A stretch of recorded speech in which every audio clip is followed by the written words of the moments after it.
নমস্কার, অপরাহ্নের সূর্যতে আপনাদের অনেক অনেক স্বাগত। কেমন আছেন সবাই? সর্বশক্তিমানের কৃপায় আপনারা আশা করি খুব খুব খুব ভালো আছেন। আমি মোনালি আপনাদের কাছে এসে পড়েছি আর একটা নতুন ব্লগ নিয়ে।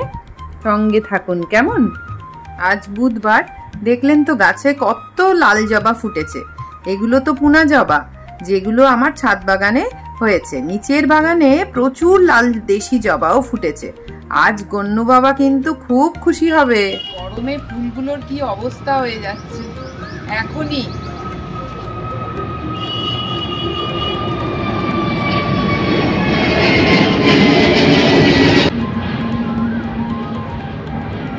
সকালে স্নান সেরে ভেজা মাথায় ছাদে আসতে যে কি ভালো লাগে। ঠান্ডা ঠান্ডা হাওয়া মাথায় লাগে, সারা দিনের অক্সিজেন যেন এখান থেকেই পেয়ে যাই। সুন্দর, কিন্তু ফুলের সাইজ কি ছোট হয়ে গেছে। কত গরমে আর এরা কত সহ্য করবে। আমাদেরই চামড়া ঝুলে যাচ্ছে, জ্বলে যাচ্ছে, ঝুলে যাচ্ছে না, জ্বলে যাচ্ছে। পুচকি পুচকি হয়ে গেছে ফুলগুলো।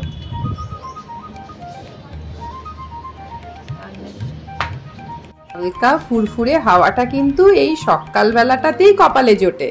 একটু বেলা হলেই মাথার তালু ফেটে যাওয়ার মতো রোদ ওঠে।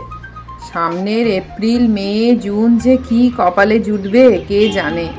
ও হ্যাঁ, এই সময়টায় তো আবার কোকিলের ডাকটাও ফ্রিতে পাই।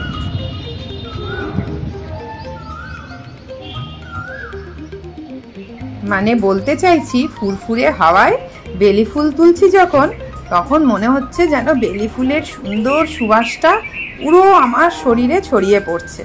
আর তার সাথে আবার বাড়তি পাওনা হলো এই কোকিলের ডাক। চলুন, ফুল তোলা শেষ, এবার পুজো সেরে রান্নাঘরে যাব। আমার একটা খুব পছন্দের রান্না করব আজ। সবজি চাচা কাল খুব কচি এঁচড় নিয়ে এসেছিল। কাল রান্না সব হয়ে গেছিল বলে কাল আর করিনি। আর তাছাড়া চিংড়ি মাছ বাড়িতে ছিল না, ভেবেছিলাম না এবারে এঁচড়টা দিয়ে চিংড়ি দিয়েই করব। ওটাই তো আমার ফেভারিট। নিরামিষ এঁচড় আমি খুব একটা কিন্তু ভালোবাসি না। আজ নিয়ে এলাম চিংড়িটা বাজার থেকে। বাপ রে, এখন চিংড়ি দেখছি 400 টাকার নিচে পাওয়াই যাচ্ছে না। এঁচড় ফ্রিজে তো রাখা যায় না, কেমন যেন একটা দর কচরা মতো হয়ে যায়। তাই কালই নুন হলুদ দিয়ে সেদ্ধ করে ফ্রিজে রেখে দিয়েছিলাম। আজ রান্না পুরোটাই কিন্তু আমি সর্ষের তেলেই করছি। আপনারা যারা প্রথম থেকে আমার সাথে আছেন তারা তো জানেনই, আমি খুব হালকা তেল মশলা দিয়েই রান্না করা পছন্দ করি। এখন তো সব হেলদি, হেলথ কনসাস এইসব শব্দগুলো জীবনের সাথে নতুন সংযোজন হয়েছে। তখনকার সময়, মানে আজ থেকে 30 বছর আগেকার কথা বলছি, আমার যখন বিয়ে হয়েছে তখনকার কথা, তখন থেকেই কিন্তু আমি তেল মশলাদার রান্না বেশি পছন্দ করতাম না। তখন আমার শ্বশুরমশাই বলতেন, সেই কথাগুলো না এখন খুব মনে পড়ে। উনি বলতেন যে বেশি তেল মশলা দিয়ে তো সবাই রান্না করতে পারে, সেটা আবার প্রকৃত রাঁধুনি তাকে বলা যায় না। যারা কম তেল মশলায় সুস্বাদু রান্না করে তারাই হলো আসল প্রকৃত রাঁধুনি। তো আমি চিংড়ি মাছগুলো হালকা করে ভেজে তুলে নিয়েছিলাম। সাদা জিরে, তেজপাতা ফোড়ন দিয়ে, আদা বাটা, কাঁচা লঙ্কা বাটা দিয়ে কষিয়ে নিয়ে হলুদের গুঁড়ো, জিরের গুঁড়ো দিয়ে কষিয়ে নিলাম। লঙ্কার গুঁড়ো একটু দিলাম। এবার মশলাগুলো ভালো করে ভাজা ভাজা হয়ে গেলে টমেটো কিছুটা দিয়ে দিলাম। দিয়ে নুন দিয়ে আমি চাপা ঢাকা করে রেখেছিলাম। তারপর যখন পুরো মশলাটা সুন্দর গলে গলে গেছিল, তখন আমি এঁচড় সেদ্ধটা আর চিংড়ি মাছ ভাজাটা ওর মধ্যে দিয়ে দিয়েছিলাম। ভালো করে তারপরে আবার কষিয়ে নিলাম। নেওয়ার পর আমি গরম জল এর মধ্যে অ্যাড করলাম। আমি এমনিতে কিন্তু যে কোনো রান্নাতেই গরম জল এখন ব্যবহার করি। আগে কিন্তু এটা জানতাম না, ঠান্ডা জলই ব্যবহার করতাম। তো বলে না, ওই বয়স বাড়ার সাথে সাথে যখন অভিজ্ঞতা বাড়ে তখন অনেক কিছু নতুন শিক্ষা আমরা জীবনে নিই। এখন দেখেছি গরম জল অ্যাড করলে রান্নাটা কিন্তু খুব সুস্বাদু হয়। আগের রান্নাটা একটু পানসাই হতো। এবার তরকারিটা খুব সুন্দর করে মজে গেলে তার মধ্যে একটু ঘি দিলাম, আর দিলাম একটু গরম মশলার গুঁড়ো আর গুড়। আমি আজকে জ্যাগারি পাউডার ইউজ করলাম। এই যে গরম গরম এঁচড় চিংড়ি রেডি টু সার্ভ। যদিও বাড়িতে এখন কেউই নেই, মা তো অনেকক্ষণ আগেই খেয়ে ঘুমিয়ে পড়েছে, তাই অগত্যা নিজে রান্না করে নিজের খাবার নিজেই সার্ভ করে একা একা বসে খেতে হচ্ছে। মেয়েরা পারে না এমন মনে হয় কিচ্ছু নেই। আপনারা যারা এতক্ষণ ভিডিওটা দেখছেন তাদের অনেক অনেক ধন্যবাদ। নতুন পুরনো সব বন্ধুদের অনেক ভালোবাসা। আমার ভিডিওগুলো কেমন লাগছে জানাতে ভুলবেন না, কিন্তু ভালো লাগলে একটা লাইক করে দেবেন। আজকে সিজনের প্রথম এঁচোড় চিংড়ি হলো। তোমাদের তো দেখালাম এই রেসিপিটা খুব হালকা করে একদম, কারণ এখন সবাই বাড়িতে হেলথ কনসিয়াস হয়ে গেছে হঠাৎ করে। সবাই বলছে তেল মশলা কম খাবো, একদম হালকা হালকা। তো এঁচোড় চিংড়ি জিনিসটা তো অত অল্প কিছুতে হয় না, তবুও চেষ্টা করলাম। এঁচোড়টা খুব ভালো ছিল। যাই হোক, আজকের সিজনের প্রথম এঁচোড় চিংড়ি একটু খাচ্ছি।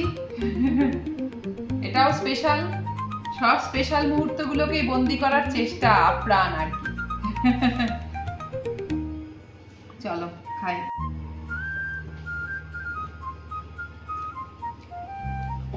খুব টেস্ট হয়েছে।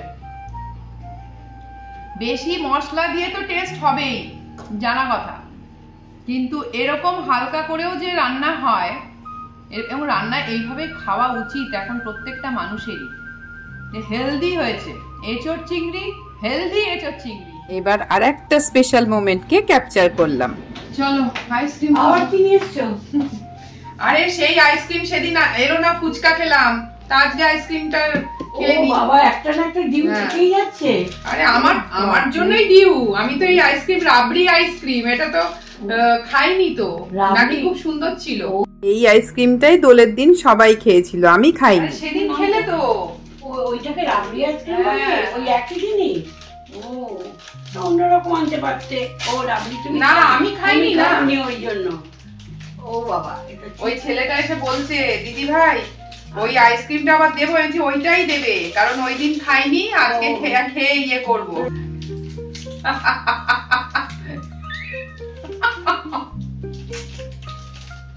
খুব ভালো খেতে। ছোট হলে কি হবে, খেতে কিন্তু খুব সুন্দর, দারুণ খেতে।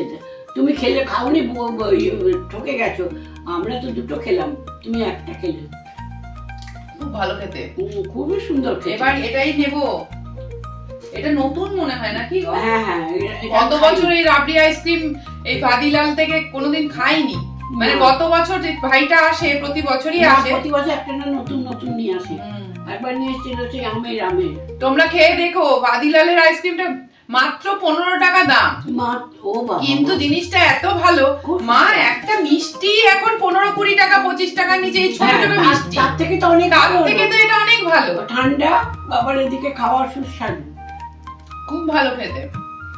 চলো আমরা এনজয় করতে থাকি। তুমি নতুন খেলে, আমি তো প্রথম খেলাম না, আমি দুবার খেলাম। ও একবার খেলো, তাই ভালো লাগলো, আমার দুবারই ভালো লেগেছে। এখন যে বোনেরা আমার প্রতিদিনের ঘরকন্যার কাজে সাহায্য করে, তাদেরকেও এই সুন্দর মুহূর্তে সাথী করেছিলাম। এত তাড়াতাড়ি শেষ হলো কেন গো? চিন্তা করো, অবশ্য ভালো জিনিস অল্পই ভালো জানি, কিন্তু দেখো কি তাড়াতাড়ি শেষ হয়ে গেল।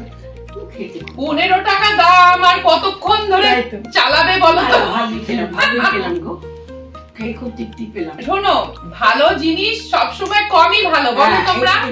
বেশি খেলে আর সেই ভালোটা। আর সব থেকে বড় কথা, এটা সুগারের পেশেন্টদের কথা ভেবে চিন্তা করে তবে বানিয়েছে, বুঝলে না ব্যাপারটা? কোম্পানি সুগারের পেশেন্টদের কথা ভেবে বানিয়েছে।